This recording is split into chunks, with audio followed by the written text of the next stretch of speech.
السلام علیکم ورحمۃ اللہ وبرکاتہ۔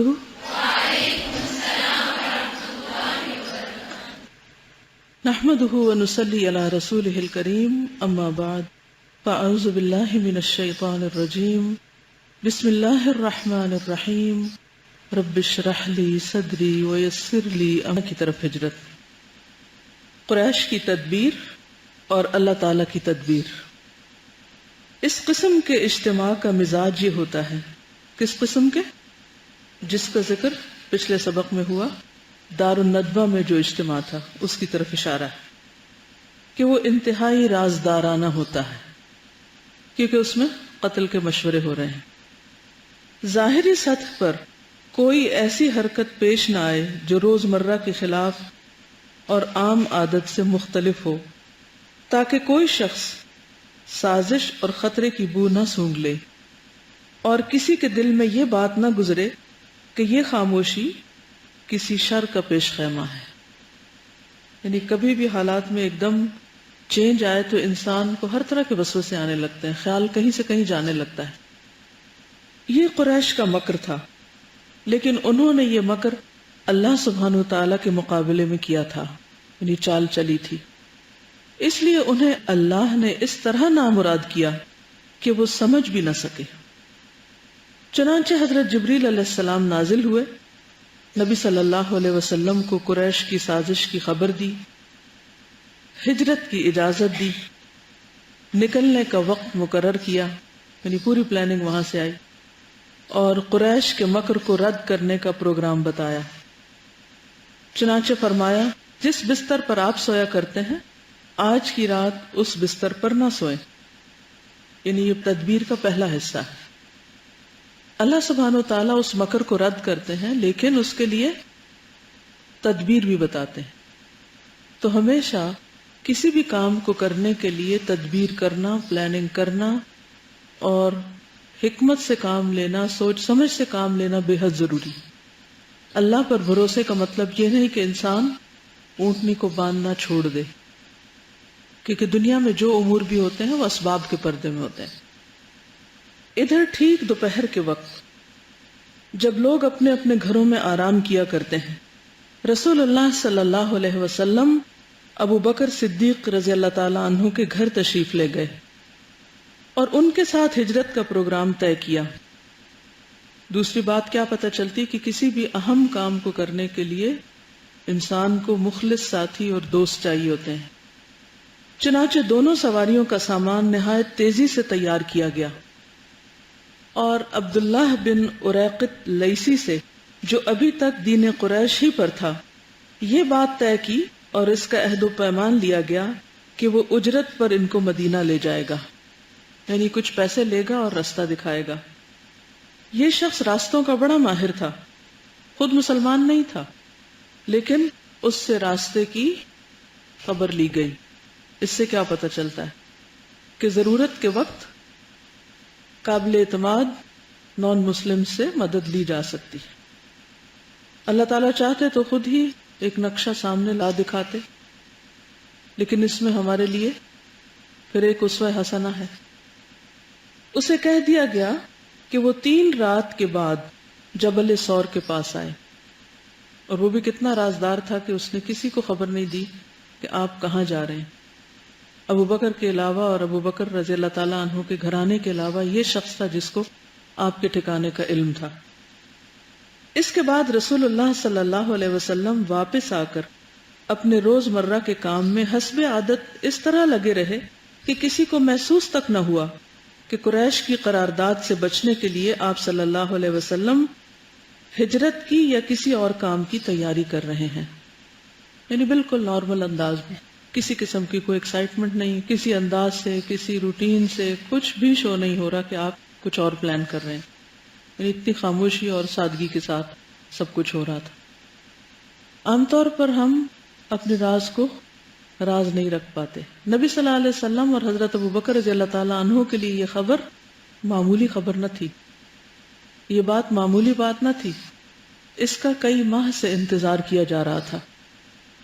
ایک روایت میں آتا ہے کہ سب مسلمان ہجرت کے لیے جا رہے تھے، لیکن آپ اللہ تعالیٰ کی اجازت کا انتظار کر رہے تھے آپ نے حضرت ابوبکر صدیق رضی اللہ تعالیٰ عنہ سے کہا علی رسلک فإنی ارجو ان یؤذن لی، کہ تم کچھ دن ٹھہرو کیونکہ مجھے امید ہے کہ مجھے بھی ہجرت کی اجازت مل جائے گی. اور روایات میں آتا ہے کہ آپ نے تقریباً 4 ماہ انتظار کیا. 4 ماہ کا لفظ کہاں سے پتہ چلتا ہے کہ اس دوران حضرت ابوبکر رضی اللہ تعالیٰ عنہ تقریباً 4 ماہ تک اپنی اونٹنیوں کو ببول کے پتے کھلا کر ہجرت کے سفر کے لیے تیار کرتے رہے. اس کو کہتے ہیں کہ اونٹ باندھنا اور اونٹ تیار کرنا، کہ آپ نے اگر سفر کرنا ہے تو سامان سفر بھی ساتھ ساتھ تیار کریں. کیونکہ حضرت ابوبکر صدیق رضی اللہ تعالیٰ عنہ کو یہ تھا کہ مجھے آپ کے ساتھ جانے کی اجازت مل جائے گی، یا یہ کہ میں آپ کی خدمت میں سامان سفر پیش کروں گا. بہرحال جب اجازت ملی تو ابوبکر رضی اللہ تعالیٰ عنہ نے عرض کی کہ اللہ کے رسول صلی اللہ علیہ وسلم، میرے ماں باپ آپ پر قربان، میری ایک اونٹنی آپ لے لیجئے. تو آپ نے فرمایا تو پھر قیمت سے لے لیں گے، اور آپ نے اس کو خریدا. اس سے کیا پتہ چلتا ہے کہ اللہ کے رسول صلی اللہ علیہ وسلم دین کی خدمت میں خود اپنا مال بھی خرچ کرتے تھے. اور جب تک انسان خود مال خرچ نہ کرے اور دوسروں سے ہی مطالبہ کرتا رہے تو اس میں برکت نہیں ہوتی، پھر دین کا کام آگے نہیں بڑھتا. کیونکہ اللہ تعالیٰ نے جہاد کا جو حکم دیا ہے تو اس میں کیا آتا ہے؟ جاہدوا بانفسکم واموالکم. اور وہ جو آیت آتی ہے ان اللہ اشتری من المؤمنین انفسہم واموالہم، اللہ نے مومنوں سے خرید لی ان کی جانیں اور ان کے مال، بان لہم الجنہ، کہ ان کے لیے جنت ہے. دنیا میں کسی بھی کام کے لیے انسان کو مال خرچ کرنا پڑتا ہے، چھوٹا کام ہو یا بڑا. اسی طرح دین کا کوئی بھی کام مال کے بغیر نہیں ہو سکتا. اچھی خواہشات، جذبات، نیتیں سب کچھ اپنی جگہ، لیکن جہاں مال چاہیے وہاں چاہیے. مثلا جس چھت تلے آپ بیٹھے ہیں وہ کسی کے مال سے بنی ہے، اور خوش قسمت ہیں وہ جن کا مال اس وقت آپ کے سروں پہ سایہ کیے ہوئے ہے. جو روشنی آپ اس وقت استعمال کر رہے ہیں وہ کسی کے مال سے آ رہی ہے. جس ہوا تلے آپ بیٹھے ہیں اس وقت، جو پنکھے یہاں لگے ہوئے ہیں، جو بھی چیز، جس زمین پہ آپ قدم رکھتے ہیں، اس میں سے ایک ایک چیز کسی کے مال سے بنی ہے. وہ کون ہے؟ اس کا حساب کس کے پاس ہے؟ وہ صرف اللہ کے پاس ہے. کیونکہ جس نے جو بھی کیا کس کے لیے کیا؟ اپنے رب کے لیے کیا. اور رب کسی کا بدلہ، کسی کا بھی احسان ضائع نہیں کرتا. ان اللہ لا یضیع اجر المحسنین. تو بہرحال حضرت ابوبکر صدیق رضی اللہ تعالیٰ عنہ، جنہوں نے بارہا اپنا مال دین کے راستے میں خرچ کیا، اس سفر کے لیے وہ اپنی سواری پیش کرتے ہیں تو آپ فرماتے ہیں کہ پھر قیمتاً لے لیں گے. قال رسول اللہ صلی اللہ علیہ وسلم بالثمن. یہ بھی آپ ایک سنت ہمارے لیے چھوڑ کر جا رہے تھے، ورنہ آپ لے لیتے تو کوئی حرج نہیں تھی. آپ کسی اپنے ذاتی سفر سے تھوڑی جا رہے تھے. آپ کس کے راستے میں نکل رہے تھے؟ اللہ کے راستے میں نکل رہے تھے. لیکن آج ہم مسلمانوں کا ٹرینڈ کیا ہے؟ جو لوگ دین کی تبلیغ کرتے ہیں، تعلیم دیتے ہیں، وہ سمجھتے ہیں کہ انہیں صرف تعلیم دینی چاہیے، انہیں اللہ کے راستے میں مال نہیں خرچ کرنا چاہیے، کیونکہ وہ تو تعلیم جو دے رہے ہیں، علم دینے کا صدقہ کافی ہے. اور جو لوگ دین پڑھنے آتے ہیں وہ کیا چاہتے ہیں؟ کسی یونیورسٹی میں جائیں گے تو شوق سے فیس دیں گے، قرض اٹھا کے فیس دیں گے، دور دراز کے سفر کریں گے، شوق سے پیسہ خرچ کریں گے. لیکن اگر دین کے راستے میں نکلیں گے تو کیا چاہیں گے؟ ہر چیز مفت ملے، کسی قسم کا کوئی بھی خرچ نہیں ہونا چاہیے، حتیٰ کہ کتاب تک خریدنے کے لیے بخل کریں گے اور ان پیسوں کو بچا کر کچھ اور خرید لیں گے. یہی تو وجہ ہے ہمارے تنزل کی، کہ جس چیز کے لیے ہمیں خرچ کرنا چاہیے اس پر ہم خرچ نہیں کرتے، اور جو چیزیں ہمارے استعمال میں بھی نہیں آتی ان پر بعض اوقات بلا دریغ خرچ کرتے چلے جاتے، اور وہ جتنا کچھ اکٹھا ہوتا جاتا ہے ہمارے لیے وبال جان بنتا جاتا ہے. اس لیے جب کبھی زندگی میں کسی بھی موقع پر کسی بھی کام کے لیے کسی سے بھی کچھ بھی چھوٹی یا بڑی فنڈ کی درخواست کرنی پڑے تو اس سے پہلے خود اس میں حصہ ڈال کر زبان کو لیے. یہ ایک اصول لکھ لیجئے اپنی زندگی کے لیے کہ جو اللہ آپ کو توفیق دے پہلے اپنا حصہ ڈالیں، پھر کسی سے آگے بات کریں، پھر آپ دیکھیے کہ اس میں کتنی برکت ہوتی، اس کے لیے کیسے دروازے کھلتے ہیں، کیسے غائبانہ مدد آتی، کیونکہ اللہ تعالیٰ کا وعدہ ہے ان تنصر اللہ ینصرکم، اور تم ایک قدم اللہ کی طرف چل کے آؤ اللہ تعالیٰ 10 قدم آئے گا. لیکن اگر آپ کی تبلیغ صرف لوگوں کے لیے کہ وہی مال خرچ کرتے رہیں اور آپ صرف لیتے ہی رہیں، لینے والے ہی بن جائیں، تو پھر ایسے کام میں برکت نہیں ہوتی. تو بہرحال حضرت ابوبکر صدیق رضی اللہ تعالی عنہ کو اس سفر میں آپ کی صحبت کا شرف حاصل ہوا. نبی صلی اللہ علیہ وسلم نے مسلمانوں سے کہا کہ مجھے خواب میں تمہاری ہجرت کا مقام دکھایا گیا ہے، یعنی میں کہاں جاؤں گا. وہ جگہ خواب میں دکھا دی گئی مدینہ کی. آپ نے فرمایا کہ وہ کھجور کے درخت ہیں اور وہ 2 پتھریلے میدانوں کے درمیان واقع ہے. پھر جس نے بھی ہجرت کی تو مدینہ کی طرف ہجرت کی. پہلے تو لوگ حبشہ کی طرف جا رہے تھے، اس کے بعد نبی صلی اللہ علیہ وسلم سے پہلے مدینہ کی طرف جانے لگ گئے، اور جو لوگ حبشہ کو گئے تھے وہ بھی مدینہ لوٹ آئے. حضرت ابوبکر رضی اللہ تعالی عنہ نے بھی مدینہ کی طرف ہجرت کرنے کی تیاری کی. تو رسول اللہ صلی اللہ علیہ وسلم نے فرمایا کچھ دن ٹھہر جاؤ، کیونکہ مجھے امید ہے کہ مجھے بھی ہجرت کی اجازت مل جائے گی. حضرت ابوبکر رضی اللہ تعالی عنہ نے عرض کیا میرے ماں باپ آپ پہ قربان، کیا آپ کو ایسی امید ہے؟ یعنی جب تک حکم نہیں آیا تھا، اجازت نہیں ملی تھی، اس وقت تک کچھ بھی نہیں پتا تھا کہ کیا ہوگا آئندہ. آپ نے فرمایا ہاں. پھر حضرت ابوبکر رضی اللہ تعالی عنہ حضور صلی اللہ علیہ وسلم کی رفاقت کی امید کی وجہ سے رک گئے کہ اگر آپ کو اجازت ملے گی تو پھر میں آپ کے ساتھ چلوں گا. اور ان کے پاس جو 2 اونٹنیاں تھیں انہیں 4 مہینے تک کیکر کے پتے کھلاتے رہے.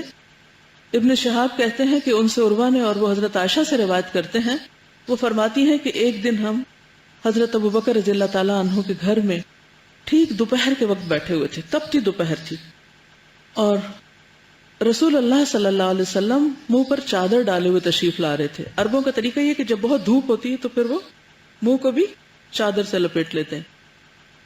آپ کی تشریف آوری ایسے وقت میں تھی کہ اس سے پہلے آپ اس وقت کبھی تشریف نہ لائے تھے، یعنی دوپہر کو نہیں آئے تھے. حالانکہ حضرت عائشہ کہتی ہے کہ جب سے میں نے ہوش سنبھالا حضور صلی اللہ علیہ وسلم ہمارے گھر روزانہ تشریف لاتے تھے، صبح یا شام، یعنی کوئی ایک دن ایسا نہیں تھا کہ جس دن آپ تشریف نہ لائے ہوں، روز ملاقات ہوتی تھی. لیکن دوپہر کو نہیں، کیونکہ دوپہر کا وقت سب کے آرام کا وقت ہوتا ہے.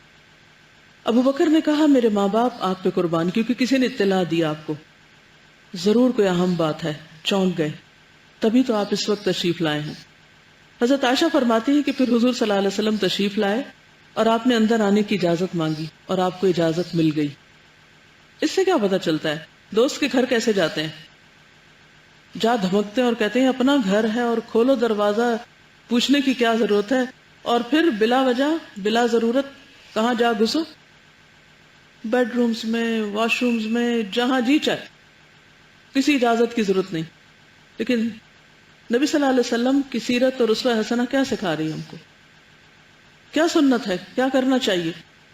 قریب سے قریب ترین دوست کے گھر بھی جائیں جس سے آپ کی انتہا، حضرت ابو بکر سے بڑھ کر کس سے دوستی تھی آپ کی، فرینکنس کس کو کہتے ہیں. یہ تو نہیں کہ آپ کسی کی پرائیویسی میں مدخل ہو جائیں.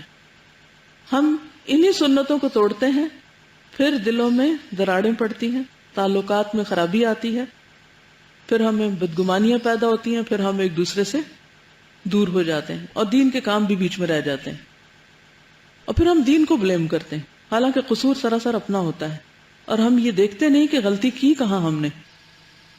تو بہرحال آپ نے اجازت مانگی، اندر آنے کی اجازت دی گئی، تشریف لائے. اس وقت حضرت عائشہ وہیں پر تھی. حضرت ابوبکر نے عرض کی کہ یا رسول اللہ صلی اللہ علیہ وسلم یہاں پر آپ کے گھر والوں کے سوا اور کوئی نہیں، کیونکہ اس وقت حضرت عائشہ کا نکاح ہو چکا تھا. فرمایا مجھے ہجرت کی اجازت مل گئی ہے. ابوبکر رضی اللہ تعالی عنہ خوشی سے رو دیے. غم سے تو ہر کوئی روتا ہے، دکھ سے، تکلیف سے سبھی روتے ہیں، لیکن خوشی سے روئے. حضرت عائشہ کہتی ہے میں نے زندگی میں پہلی بار کسی کو دیکھا کہ کوئی خوشی سے رو رہا ہے، اور وہ بھی ایک مرد کا رونا.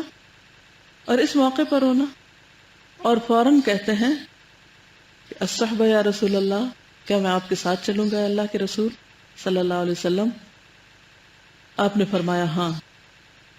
ابو بکر نے عرض کیا اللہ کے رسول، میرے ماں باپ آپ پہ قربان ہوں، میری ایک اونٹنی آپ لے لیجئے۔ فرمایا پھر تو قیمت سے لیں گے۔ تو بہرحال یہ تھا حضرت ابو بکر رضی اللہ تعالیٰ عنہ کا کردار، اور جس وقت اجازت ملی تو آپ ساتھ چلے۔ رسول اللہ صلی اللہ علیہ وسلم کی عادت یہ تھی کہ آپ نماز عشاء کے بعد شروع رات میں سو جاتے اور آدھی رات کے بعد گھر سے نکل کر مسجد حرام تشریف لے جاتے اور وہاں تہجد کی نماز پڑھتے۔ اس رات آپ صلی اللہ علیہ وسلم نے حضرت علی کو اپنے بستر پر سلا دیا اور بتلایا کہ تم کو کوئی ذکر نہ پہنچے گی۔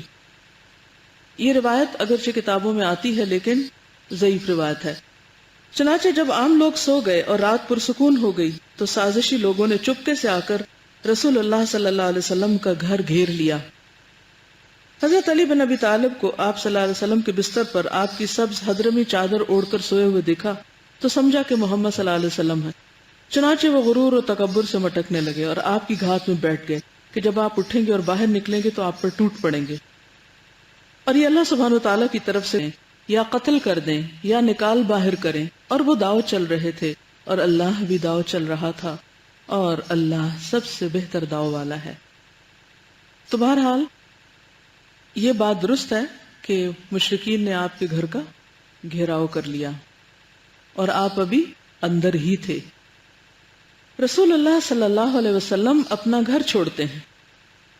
ادھر رسول اللہ صلی اللہ علیہ وسلم عین اس حالت میں جب کہ یہ لوگ آپ کا گھر گھیرے ہوئے تھے باہر تشریف لائے اور یہ آیت تلاوت فرماتے ہوئے ان کے سروں پر مٹی ڈالی ہے کہ آپ نے اپنے ہاتھوں سے مٹھی میں مٹی اٹھائی اور ان کے چہروں پہ پھینکتے ہوئے وشاہت الوجوہ وشاہت الوجوہ وشاہت الوجوہ کہہ کر آپ نکل آئے۔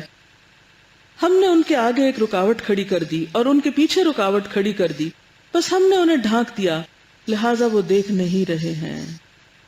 یعنی آپ ان کے درمیان میں سے نکلے ہیں یہ آیت پڑھتے ہوئے اور ان کو کچھ نظر نہیں آ رہا اور وہ آپ کو دیکھ نہ پائے۔ نبی صلی اللہ علیہ وسلم نے یہ آیت پڑھی، کسی بھی ایسے موقع پر آپ بھی یہ پڑھ سکتے ہیں جہاں آپ کو اس بات کی فکر ہو کہ کوئی آپ کو نقصان پہنچائے گا۔ چنانچہ اللہ نے ان کی نگاہیں سلب کر لی اور وہ آپ کا مطلق احساس نہ کر سکے۔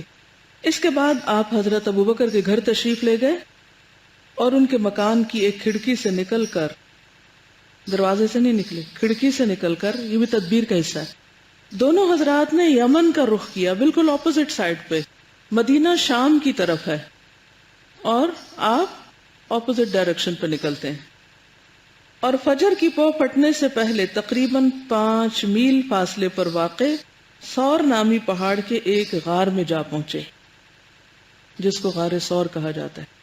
وہاں جا پہنچے 5 میل پیدل چل کے اور پھر پہاڑ پر چڑھے۔ مجھے غار کے اندر جانے کا تو اتفاق نہیں ہوا، لیکن اس پہاڑ کو بطور خاص میں دیکھنے کے لیے گئی تھی، اور دور سے غار کا نشان بھی کافی سنگلاہ قسم کے پہاڑ ہیں۔ ایک روایت میں آتا ہے کہ جب آپ صلی اللہ علیہ وسلم چڑھ رہے تھے تو آپ کے ہاتھ زخمی ہو گئے، کہ پکڑ پکڑ کے شاید چڑھ رہے ہوں گے۔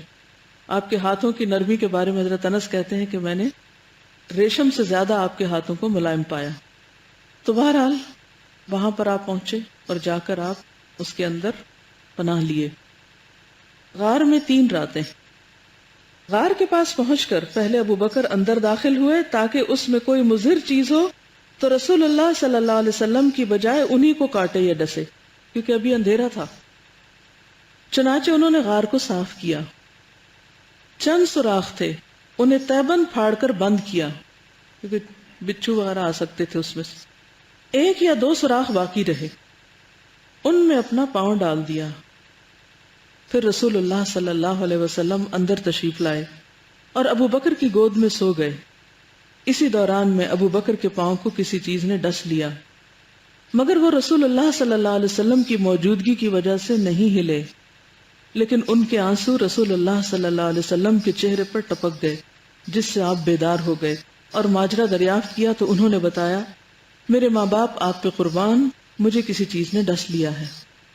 آپ دیکھیے کہ اللہ کے رسول صلی اللہ علیہ وسلم کو حضرت ابوبکر عام حالات میں بھی بہت عزت احترام سے پکارتے ہیں، لیکن یہاں آپ دیکھ رہے ہیں ہر روایت کے اندر اور ہر گفتگو سے پہلے فدا کا ابی و امی، میرے ماں باپ آپ پہ قربان کہہ رہے ہیں، کیونکہ یہ انتہائی جذباتی مرحلہ بھی ہے، کٹھن مرحلہ بھی ہے، تکلیف دہ وقت بھی ہے۔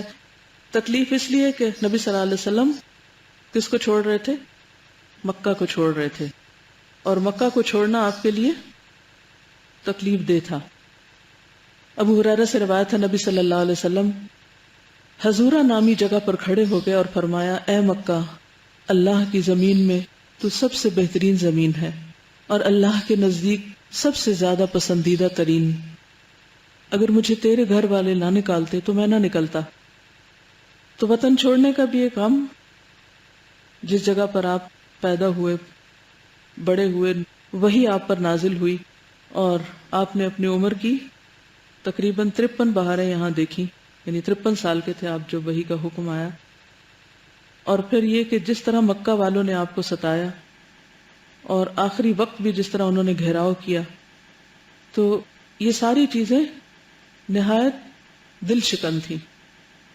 تو اس وقت اللہ سبحانہ وتعالیٰ کی طرف سے جو رحمت نازل ہو رہی تھی وہ تو اپنی جگہ، اور جس طرح جبریل نازل ہو کر ساری رہنمائی کر رہے تھے، لیکن اس کے ساتھ ساتھ حضرت ابوبکر صدیق رضی اللہ تعالیٰ عنہ کا کردار بھی قابل ذکر ہے۔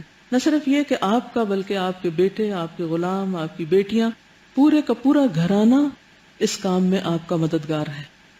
تو بہرحال جب حضرت ابوبکر کو کسی چیز نے ڈس لیا تو اس پر نبی صلی اللہ علیہ وسلم نے لعاب دہن لگایا۔ اللہ تعالیٰ چاہتے تو نہ ڈسے جاتے، کچھ بھی مشکل نہ ہوتی، وہاں کوئی لائٹ پیدا کر دی جاتی، لیکن یہ سب کچھ کیوں ہو رہا ہے؟ ان کو ایک تجربے سے گزارنے کے علاوہ ہمارے سیکھنے کی اس میں بہت سی باتیں ہیں، کہ یہ نہیں کہ بس تم نے اللہ کا نام لے لیا اور پھر ہر منزل تمہارے لیے خود بخود آسان ہو جائے اور تمہیں کچھ بھی نہ کرنا پڑے، کوئی تکلیف بھی نہ اٹھانی پڑے۔ بعض اوقات بعض اعمال سے انسان کے درجے اس طرح بلند نہیں ہوتے جس طرح بعض تکلیفوں سے گزرنے پر، اور اللہ کے راستے میں تکلیف سے گزرنا ایک لازم امر ہے۔ وہ ایک شعر ہے نا کہ انہی پتھروں پہ چل کے گر آ سکو تو آؤ، میرے گھر کے راستے میں کوئی کہکشاں نہیں ہے۔ تو دین کا راستہ، صراط مستقیم، اور اللہ کی خاطر ہجرت اور اللہ کی خاطر سفر اور قربانی، یہ سب پتھروں سے گزر کر ہی آتا ہے۔ منزل تک انسان جب ہی پہنچتا ہے جب پتھروں سے گزرنے کا حوصلہ یا پتھروں پر چلنے کا حوصلہ ہو۔ اس پر نبی صلی اللہ علیہ وسلم نے لعاب دہن لگایا اور تکلیف جاتی رہی۔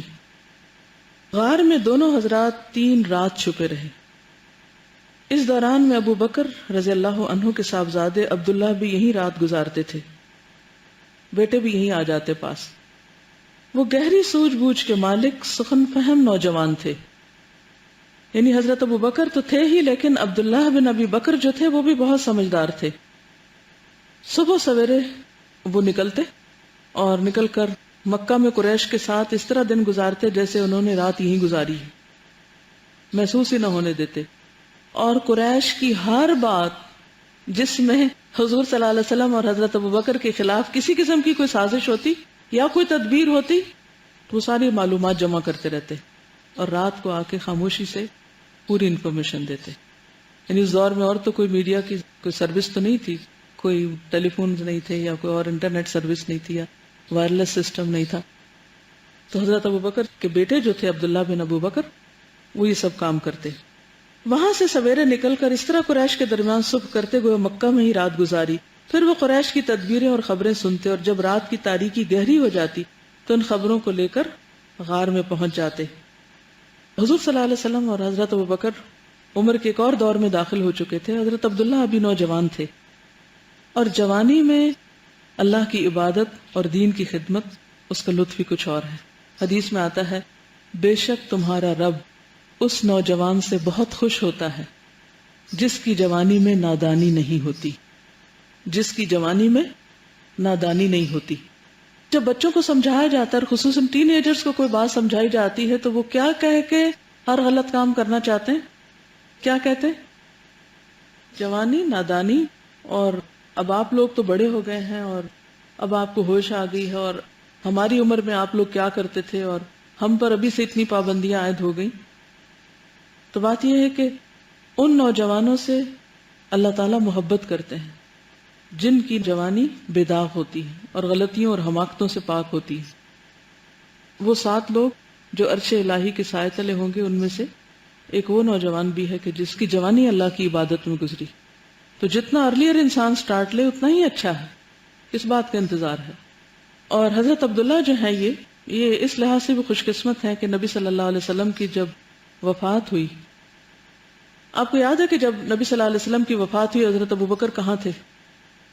وہ مدینہ سے باہر ایک جگہ پر تھے۔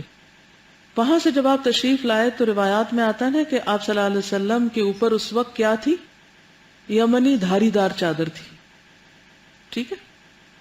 انہوں نے وہ چادر اٹھائی اور آپ کو چوما اور کہا کہ اللہ کے رسول صلی اللہ علیہ وسلم، اللہ تعالیٰ آپ پر 2 موتوں کو جمع نہیں کریں گے، طبت حیا و میتن، یا رسول اللہ آپ زندہ اور مردہ دونوں ہی حالتوں میں انتہائی خوبصورت ہیں، طبت بہت ہی پاکیزہ ہیں۔ ورنہ ہوتا ہی نہیں، جب کوئی فوت ہو جاتا ہے تو اس کے اندر سے اسمیل وغیرہ آنے لگتی۔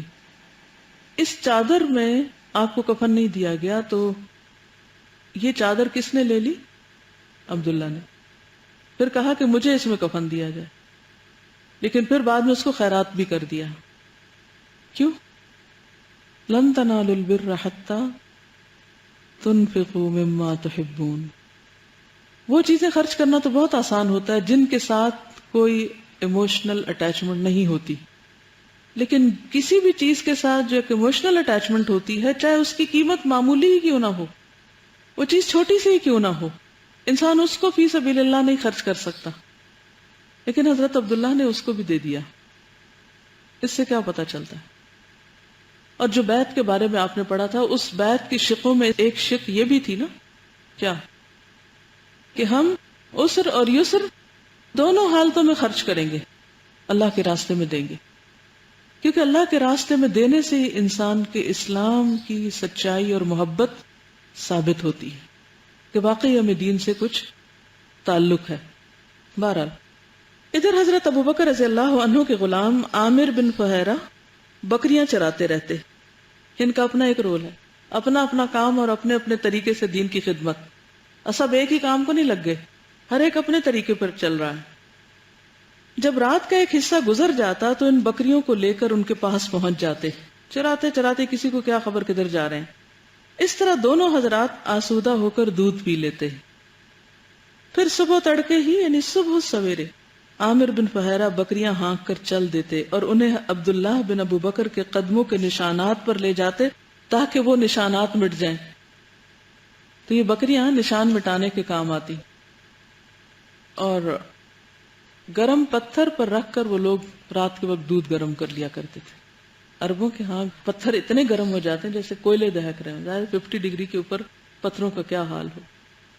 تو جب انہیں دودھ گرم کرنا ہوتا تو وہ اس کے اوپر رکھ لیتے اور وہ گرم دودھ پی کر رات اطمینان سے گزار لیتے۔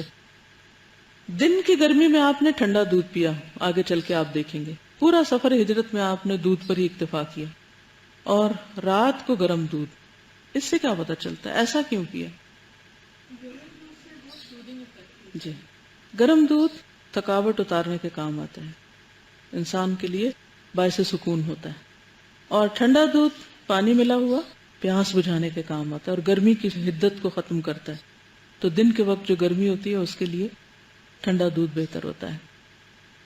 تو یہ جو عامر بن فہیرہ ہیں، یہ عبداللہ بن طفیل کے غلام تھے۔ حضرت عائشہ رضی اللہ تعالی عنہا کی والدہ کی طرف سے بھائی تھے عبداللہ بن طفیل، اور حضرت ابوبکر رضی اللہ تعالی عنہ کے پاس دودھ دینے والی ایک اونٹنی تھی، تو عامر بن فہیرہ اسے چرانے لے جاتے اور پھر رات کے وقت حضرت ابوبکر کے پاس لے آتے، پھر چرانے لے جاتے، اور کسی کو پتہ نہ چلتا، اور اس طرح وہ راز جو ہے فاش نہ ہوا کسی پر بھی۔ بکریاں بھی چراتے تھے اور اونٹنی بھی لے جاتے دودھ کے لیے۔ کہتے ہیں کہ جب یہ شہید ہوئے تھے اور یہ بئر معونہ میں شہید ہوئے تھے، بیر مونا کا واقعہ نا، جس میں کچھ قراء کو آپ صلی اللہ علیہ وسلم نے بھیجا تھا تو جن کے ساتھ دھوکا ہوا تھا اور انہیں مار ڈالا گیا تھا، اس کی طرف اشارہ ہے. تو ان کی ناش اوپر اٹھائی گئی تھی، فرشتوں نے اٹھائی ہوگی. تو عامر بن طفیل کہتے ہیں کہ میں نے دیکھا کہ ان کی ناش اوپر اٹھی ہوئی ہے، پھر زمین پر رکھ دی گئی. تو حضور صلی اللہ علیہ وسلم کو جبریل علیہ السلام نے اس واقعے کی خبر دی. آپ نے فرمایا کہ تمہارے بھائی شہید کر دیے گئے، اور انہوں نے شہادت کے بعد اپنے رب سے یہ التجا کی کہ اے رب، ہماری خبر ہمارے بھائیوں کو بھی پیچھے دے دی جائے کہ ہم تجھ سے راضی ہوئے اور تو ہم سے خوش ہے. تو اللہ تعالیٰ نے یہ خبر مسلمانوں کو پہنچا دی. یہ آیت کہاں آتی؟ جی، وَلَا تَحْسَبَنَّ الَّذِينَ قُتِلُوا فِي سَبِيلِ اللَّهِ أَمْوَاتًا بَلْ أَحْيَاءٌ عِندَ رَبِّهِمْ يُرْزَقُونَ فَرِحِينَ بِمَا آتَاهُمُ اللَّهُ مِنْ فَضْلِهِ وَيَسْتَبْشِرُونَ بِالَّذِينَ لَمْ يَلْحَقُوا بِهِمْ مِنْ خَلْفِهِمْ أَلَّا خَوْفٌ عَلَيْهِمْ وَلَا هُمْ يَحْزَنُونَ يَسْتَبْشِرُونَ بِنِعْمَةٍ مِّنَ اللَّهِ وَفَضْلٍ وَأَنَّ اللَّهَ لَا يُضِيعُ أَجْرَ الْمُؤْمِنِينَ. باقی رہے قریش تو ان کے جوان رسول اللہ صلی اللہ علیہ وسلم کے بیدار ہونے کے انتظار میں گھر گھیر کر بیٹھے رہے. ٹھیک ہے، پیچھے کیا ہوا؟ بیٹھے رہے یہاں تک کہ صبح ہو گئی، اور آپ تو جا چکے تھے. جب صبح ہوئی اور حضرت علی آپ کے بستر سے اٹھے تو ان کے ہاتھوں کے طوطے اڑ گئے. انہوں نے حضرت علی سے آپ کے بارے میں پوچھا. حضرت علی نے کہا مجھے علم نہیں. اس پر انہوں نے حضرت علی کو مارا اور گھسیٹ کر خانہ کعبہ تک لے گئے.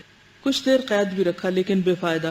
اس کے بعد وہ حضرت ابو بکر کے گھر آئے اور ان کی صاحبزادی حضرت اسماء سے ان کے بارے میں دریافت کیا. حضرت اسماء نے کہا مجھے نہیں معلوم. اس پر خبیث ابو جہل نے ایسا چانٹا مارا کہ ان کے کان کی بالی گر گئی. کہا جاتا ہے کہ اس وقت وہ پریگننٹ تھی. انہوں نے جب ہجرت کی تو قباء پر ان کا بیٹا پیدا ہوا. ابھی مدینہ نہیں پہنچی تھی.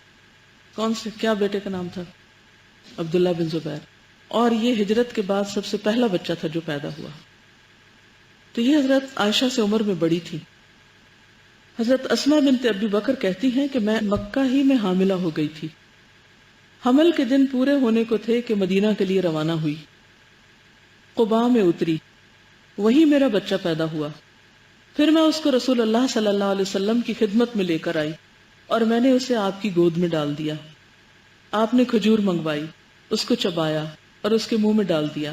چنانچہ سب سے پہلے اس کے پیٹ میں آپ صلی اللہ علیہ وسلم کا لعاب دہن داخل ہوا، جس کو تہنیک کہتے ہیں نا.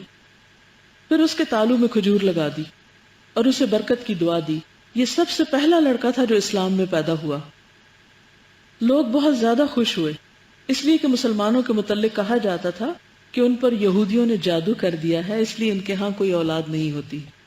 ظاہر ہے کہ سفر اور غم اور ہجرت اور یہ ساری چیزوں کی وجہ سے مزید بچے پیدا ہونے کا عمل یا اس میں کچھ وقفہ آ گیا، تو جس کی وجہ سے انہوں نے اس طرح کی باتیں کرنا شروع کر دی. اچھا، یہ ذہنیت آج بھی لوگوں کی نہیں بدلی.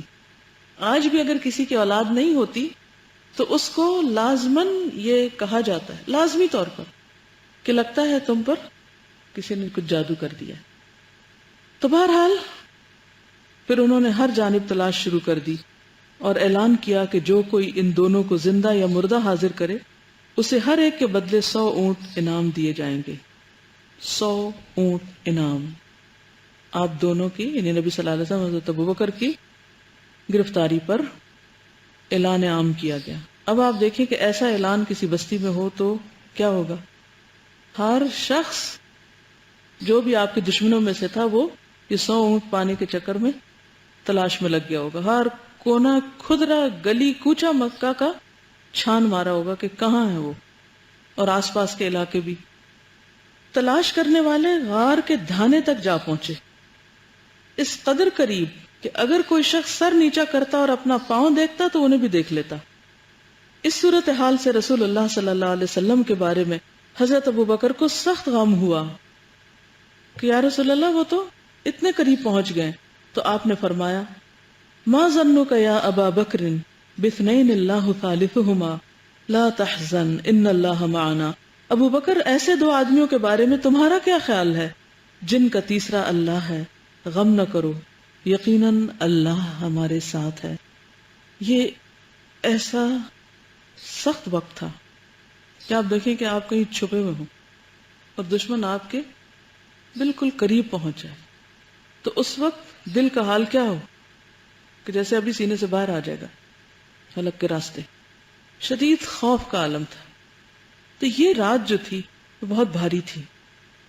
ایک مرتبہ حضرت عائشہ رضی اللہ تعالیٰ حضور صلی اللہ علیہ وسلم کے ساتھ رات کے وقت آسمان کو دیکھ رہی تھی، اور اندھیرے میں آسمان پر ستارے خوب خوب چمک رہے تھے اور ان گنت تھے. پوچھنے لگے اللہ کے رسول صلی اللہ علیہ وسلم کیا اتنی نیکیاں کسی کی ہوں گی؟ فرمایا ہاں، عمر کی. تو ان کے دل میں تھوڑا خیال آیا کہ اچھا پھر ابو بکر؟ تو فرمایا کہ ابو بکر کی اس رات کی نیکیاں صرف ایک رات کی عمر کی زندگی بھر کی نیکیوں سے زیادہ ہے. اور حضرت عمر یہ کہا کرتے تھے کہ ابو بکر مجھے وہ رات دے دیں.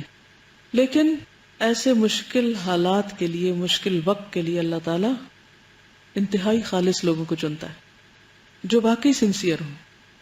نیکی کا موقع ملنا اور ایسے مواقع ہاتھ آنا انہی کی قسمت میں ہو سکتا ہے جو واقعی اس کے انتظار میں بھی ہوں اور اس کے وردی بھی ہوں، یعنی وہ اس قابل بھی ہوں.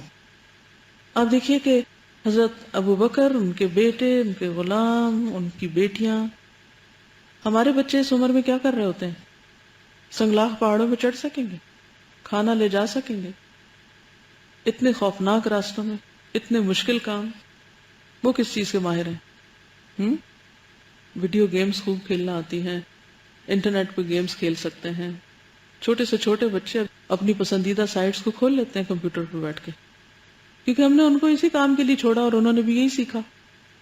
تو بہرحال اس کے بارے میں قرآن مجید میں آیت بھی اتری جب حضرت ابو بکر، جو بہت زیادہ اس چیز میں فیل ہو رہا ہے کہ حضرت ابو بکر صدیق رضی اللہ تعالیٰ عنہ کا جو کردار ہے، دوستی کا مطلب ہمارے ہاں یہ لیا جاتا ہے کہ ہر قسم کی بد اخلاقی کا ایک سرٹیفکیٹ مل گیا ہمیں، اب ہم برے طریقے سے بولیں، برے طریقے سے بات کریں، یعنی کہ وہ جو ڈیکورم جس کو کہتے ہیں نا، ایک اچھے اخلاق، وہ ہم سمجھتے ہیں صرف وہیں پر ہے جہاں پہ ہماری کوئی فارمیلٹی ہے.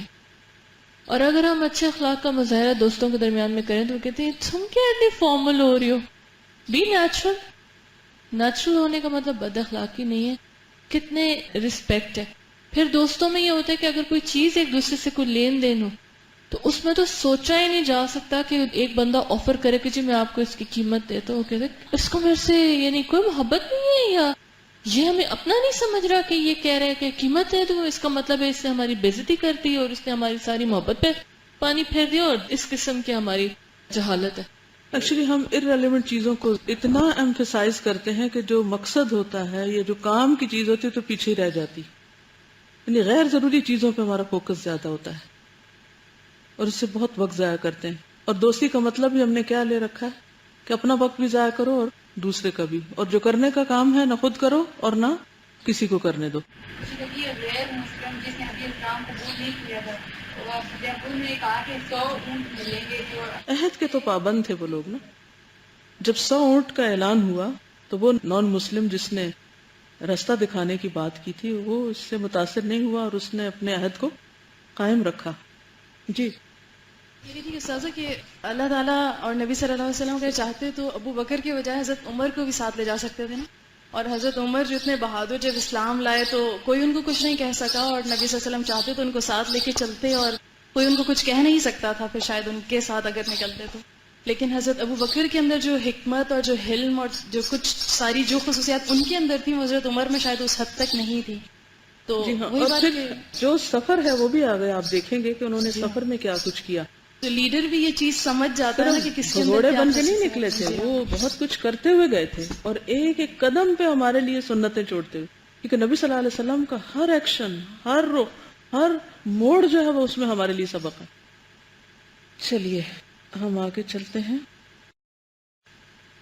مدینے کی راہ میں سوموار کی رات، ربیع الاول سن 1 ہجری کی چاند رات. یاد رکھیے کہ محرم کو نہیں ہجرت ہوئی، ربیع الاول کو ہی. رہنما عبداللہ بن اراقط لیسی وعدے کے مطابق سواریاں لے کر جبل سور کے درمیان میں آیا اور رسول اللہ صلی اللہ علیہ وسلم اور حضرت ابو بکر نے کوچ فرمایا. یعنی حضرت ابو بکر کی اونٹنیاں کون لے کر آیا؟